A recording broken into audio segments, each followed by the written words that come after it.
The following program, The Lightning Strike, is sponsored by Mohammed Fahim, and to the extent applicable, their guests. The views and opinions expressed therein do not necessarily reflect those of NewsWeb Radio Company or its management. Get ready to be jolted out of the ordinary and into a world where conversations are charged with intensity and facts. The Lightning Strike Talk Radio with your host, Mohammed Fahim, broadcasting live from the heart of the city on Chicago's Progressive Talk Radio, WCPT 820 AM. Welcome to a radio show that charges through the airwaves with an electricity like no other. Here's your host, Mohammed Fahim. Good morning, Chicago, and welcome to the Lightning Strike. Every Sunday we are here from 9 to 10, and you can also follow us on our Facebook page. So you can go to facebook.com/The Lightning Strike, or you can check up WCPT 820 AM on Facebook. So you can follow us live, and if you have any questions, concerns, feel free to call in 773-763-9278. is our number to call in to join the conversation. Obviously, lots of things happening again this coming week, especially with the convention coming up in Chicago, the Democratic Party convention. And we have a lot of things that we want to discuss with you on that today. With me in the studios, Ken DeLuke. Howdy, folks. Alderman John Arena. Good morning. And Congresswoman Marie Newman. Good morning. We are all here with Dylan manning the boards again. And by the way, Dylan, when are you getting married? Okay. I put Dylan under the bus when he first walked into the studio today, and he was like, no. I said, well, your girlfriend has been texting me, and Dylan is like, please don't say that on the air. So first he does say it on the air. There you go. Okay. We are also going to be joined by a gentleman who is actually a cardiologist by trade, but he is into software development also. His name is Dr. Safdar Ali, and Dr. Ali has just written a software program for elections for both the electors and the people who are running for office. Phenomenal program. We had a preview of it, Ken and I, the other day, and we are totally blown away with the kind of technologies that are being developed. So, elections coming up, folks. Anyone know about that? Marie, you want to talk about what's going to be happening? I think we have a big thing to do coming up in Chicago, right? Just a little thing. It's called the DNC convention. So lots of exciting things going on this week. I think first and foremost, can I just put a plug in for the city of Chicago? It looks gorgeous. I rode through the city yesterday, and everybody's done a beautiful job.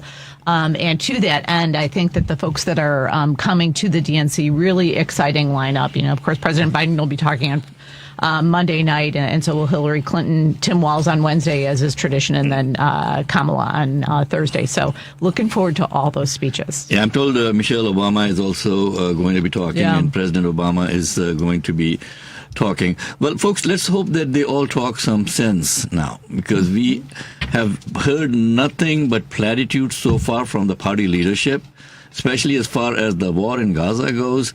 This is not a war. This is a massacre going on with our tax dollars, and all our representatives have been doing are just nodding their heads and saying, oh, we are going to hold someone accountable. That has not happened so far. And this is the time now where I want the Democratic Party leadership to really step up to the podium and say what people really want to hear. It's not just Americans. The world is sick and tired of these fights going on all the time. Yeah. And our tax dollars are being spent like crazy. They went ahead and approved another, $20 billion or something the other day in aid. Yeah. This is not aid. This is enabling a genocide to happen. Secretary Blinken is out there now trying to see if this thing can end.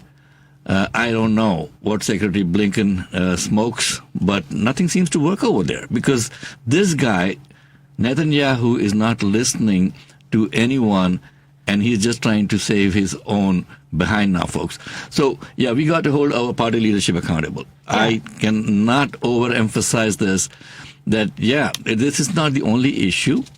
Okay, of course, there's lots of other issues that the American people are concerned about, but on a humanitarian level, this has gone on too far.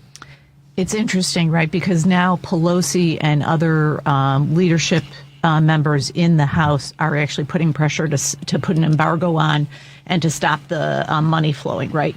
It's the only thing that will change Netanyahu's mind. It is the only thing. Everybody has to be very clear-eyed with him. Is the only thing that will stop the war is if we stop funding it. And it doesn't mean that we then expose the Palestinians or Israelis to more bombs. It is that once you stop that funding, then he doesn't have money to run a war, and therefore it does stop. And a ceasefire has to be put together, as well as a plan to end the occupation and create a two-state solution. So I think we're starting down that path, but Netanyahu will not do it by himself. He's corrupt and wants to stay out of jail. Absolutely, absolutely. So the moment the war ends, this guy is going to be held accountable, and he knows that. So he is manufacturing any kind of excuse to continue the massacre. I don't call it a war, Marie, because this is a massacre. You're the right. war is between equals, okay? Right. Fine. I mean, I can see what's happening between Russia and Ukraine. You can call that some kind of a war because both sides have, ammunition and stuff. And here, you're just throwing 2,000-pound bombs on people who have nothing but stones and rocks. Come on. Yeah. So, folks, we have to step up, and there's going to be a lot of protests happening in Chicago. That's what we are told.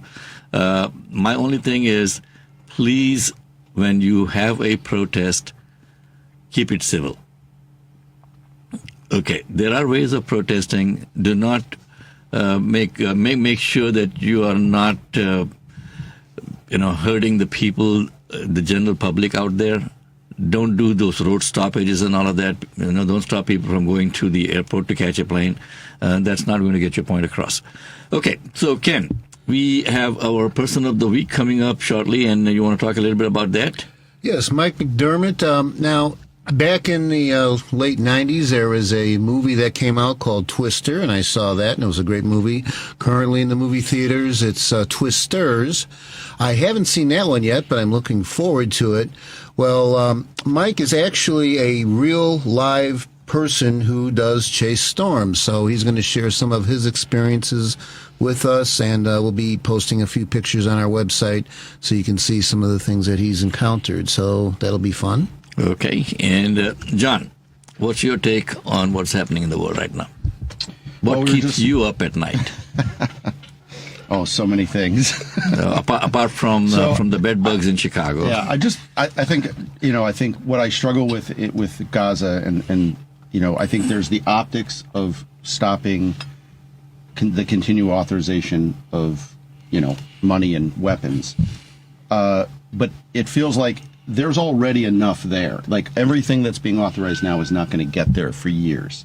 So the question is, like, does he have enough to continue these atrocities, even if, how far ahead is he looking? He is facing, corruption charges and everything if he leaves office. Mm-hmm. So it's like, yes, as much as we all see this, how do you convince somebody who literally has his back against the wall that if the one thing that's keeping him out of prison is taken away from him, which is the prime minister office?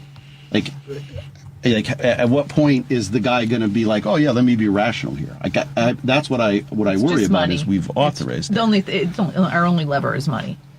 And other than that, we don't have a lever. And the optics of cutting that off and the international pressure. I mean, is this guy going to respond to that? He's like, they have had so many mass murders. Yeah. Where 40,000 people are killed, 200 people killed. I mean, at a time, and they're like, we tried not to do that. Like, they just wave it off. Yeah.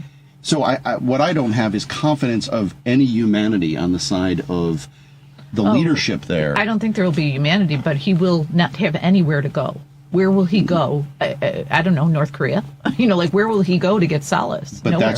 But isn't that motivation for him to stay right where he is and continue to do it and use that? I don't think minority. even the other evil players would be with him. Really? I don't. I there's hope no you're win. right There's about no that. win in it for them.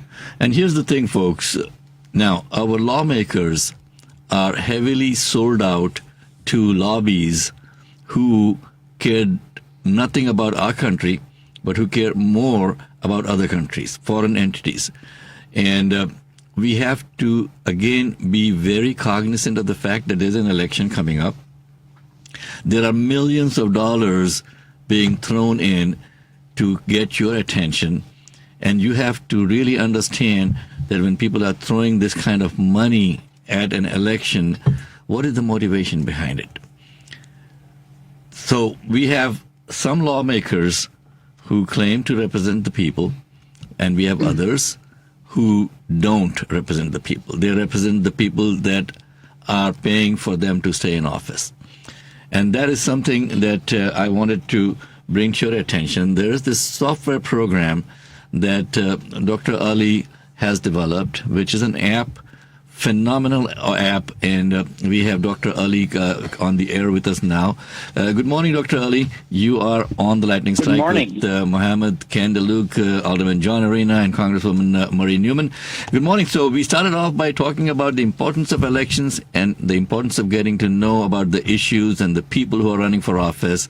And I mentioned the phenomenal app that you have developed. Would you mind talking a little bit about that with us? Yeah, absolutely. Basically, the Vote IQ is a cutting-edge application designed to revolutionize the way citizens participate in elections. It bridges the gap between the voters and candidates, foster informed decision-making, and promote active engagement in the democratic process. By utilizing innovative features and leveraging the power of technology, the Vote IQ seeks to overcome barriers that often hinder voter engagement and limit the opportunities for citizens to make informed decisions. Okay, so folks, one of the most important things that we always struggle with is when there is an election, most of the time we don't know who the candidates are and what are the issues they are running on, and from the elector's point of view. So does your app answer any of these questions, Dr. Ali? Yes, absolutely. Our app provides the voters complete and comprehensive information about a candidate so that they can know anything and everything about the candidate. And that enables them to make an informed decision and find out which candidates are closer to their causes, which candidates would serve their purpose in the House and in the Senate and in the electoral office. And our platform provides that comprehensive information. In addition to that, Vote IQ also allows users to create and join discussion groups, providing spaces for like-minded voters to connect, share opinions, and engage in healthy debates. Okay, so that is on the voter side. Now, from the candidate side, what kind of application is there that can help a candidate get their points across so that people can get to know them also? Yes, absolutely. The whole idea of this application is to bridge the gap between the voters and the candidates. And the way we are enabling that in our application is that the candidates on our platform can conduct virtual town hall meetings, virtual meetings with the candidate, with the voters, and thereby they can connect. In addition to that, we also have a feature of virtual question and answer in which the candidate and the voters can engage in virtual question answer activity and communicate with one another so that there is a better understanding between the candidate and the voter. That's such an awesome platform that you have come up with. Now, is there at this point, if someone wants to go in and start using that, is this application active now? Yes, absolutely. The voter application is active. You can, people can go on iPhone, Apple Store, and download the app. And the app is known as Vote IQ, VOTEIQ. People can access it over the web by typing in app.votiq.org. O-R-G.